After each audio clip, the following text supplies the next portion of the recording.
Hello everyone, myself Partha Pratim Sharma, Assistant Professor of Assam Downtown University, Department of Humanities and Social Science. Today I will discuss about the various types of social groups. In the last video, I have discussed the meaning and definition of social groups, principles of group work, characteristics of social groups. Now first is introduction. Social groups are everywhere and are a basic part of human life. Everywhere you look, there seem to be group of people. A main focus of sociology is the study of this social group. A social group consists of two or more human beings or people who regularly interact and share a sense of unity and common identity. In a social group, there must be two or more persons and who regularly interact with them and share sense of unity, feeling and common identity among them. A social group is very much important in our society because man is a social animal. According to McIver and Page, man is a social animal. So, each and every person needs social group in their daily activities, and there are various types of social group including primary, secondary, reference group, caste group, etc. Next is types of groups. There are many types of groups. These are primary group, secondary group, formal and informal groups, reference group, ethnic group, caste group and vested interest. The primary group. The concept of primary group was introduced by Charles Horton Cooley. In his book Social Organization, published in 1909, though Cooley has never used the term secondary group. He never used secondary group in his daily activities. He is always focused on primary group. But while discussing the group other than those of primary, some sociologists like A. Davis, Ogburn and McIver have popularized other groups such as secondary group.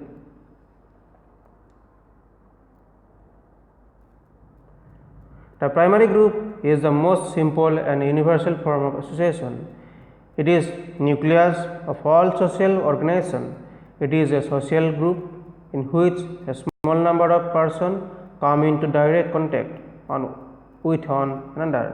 They meet face to face for mutual help, companionship and discussion of common questions. They have a presence and thought of one another. The primary group is a small group in which the members live together. There are some characteristics of primary group. First is closeness of physical proximity. Physical proximity or presence provides an opportunity for the development of intimate and close relationship among the group member, within the group member. In order that relations of people may be close, it is necessary that their contact also should be closed. Next is smallness. Primary group are smaller in size. The smaller the size of group, the greater will be the intimacy among its members. Relationship can be intimate and personal only in a small group. It is a fact that intimacy declines as the size of the group increases. The limited size of the group facilitates the participation of all its members in its common activities. Better understanding and fellowing among the members can be possible only when the group is small in size. Next is durability. Primary group is relatively a permanent group. Intimacy between the member become deeper because they meet frequently and are closer associated with one another. The longer the duration of acquaintance and the greater the intimacy. All the members of the primary group try to fulfill the condition and continuity of the durability of relationship among the group member. Identity of ends. When a member of the group have similar attitude, similar desire, similar goal and objective, they always try to solve their fulfill their goals, to solve their issues. They try to fulfill their desire among the group member with the help of all the group members. The next types of social group is secondary group. The secondary group is totally opposite, totally against of the primary group. The secondary group are the special significance in modern industry society. They have become almost inevitable society. Their appearance is mainly due to the growing cultural complexity. The secondary group have a crucial role in the industrial sector, in the organizational sector, and in all the different sectors of our daily life. The secondary group is secondary group are another types of social group, and they have the opposite characteristics of primary group. They can be a small or large or a mostly impersonal and usually short term. These groups are typically found at work and school. It means students or the group member of a secondary group are not from a same area or same locality. An example of a secondary group is a committee organized to plan a holiday party at work. Members of the committee meet infrequently and for only a short period of time.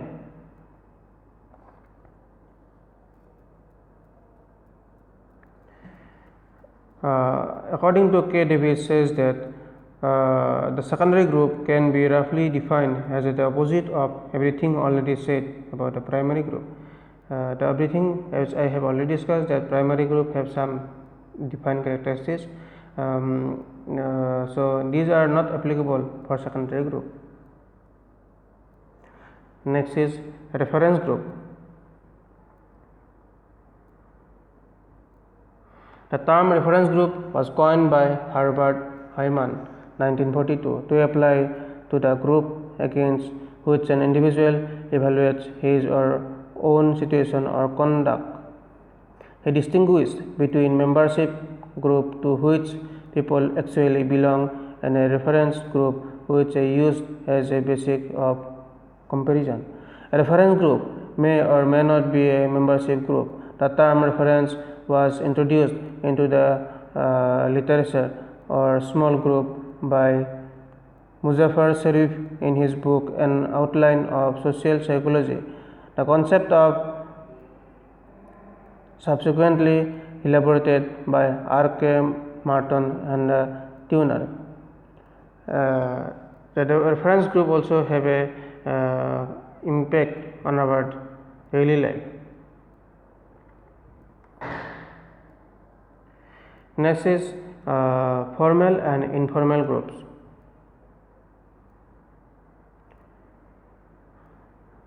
This is another types of group in our society. That a formal group can be command group or a functional group that is relatively permanent, is composed by a manager and their subordinates who meet regularly to discuss their general and specific ideas, to share their opinions, their thoughts among the group member. A group is formal when it is purposely designed to accomplish and organize objectives or tasks. A formal group have defined tasks, different objectives and among the within the group, and thus formal group help all the members of the group to complete their different tasks in the daily life. But informal group is different from formal group.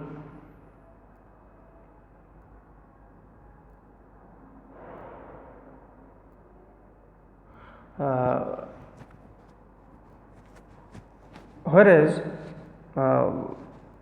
formal groups are established by the organization to achieve some specific specific goal among the group member. They emerge naturally in response to the common interest of organizational member. They are formed spontaneously without any formal designation and with common interests such as self-defense, work assistance, and social interaction. The informal groups they form spontaneously. They don't have any formal designation by formal objectives or formal goal among the group member. They all are informal among the group, but they have common interest among the group, that is self-defense, work assistance, or social interaction. Next is caste group.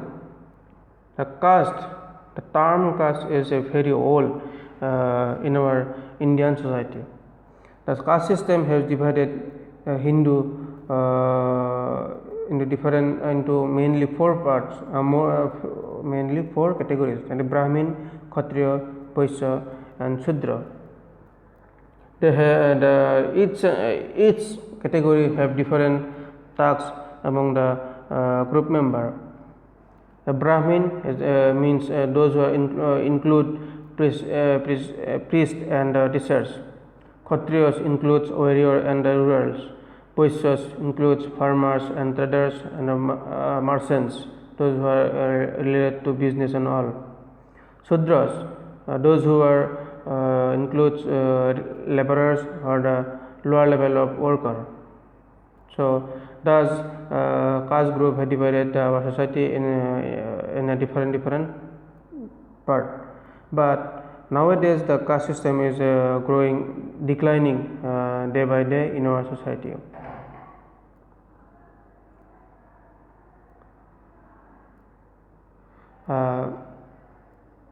So now I conclude the session that the different types of group have different characteristics or different specific goal. So each and every social group have the specific objective, specific characteristics among the group member, but a social group is always important in our society because it helps us to complete our daily activities or daily life in our society. Thank you, students, for listening my videos.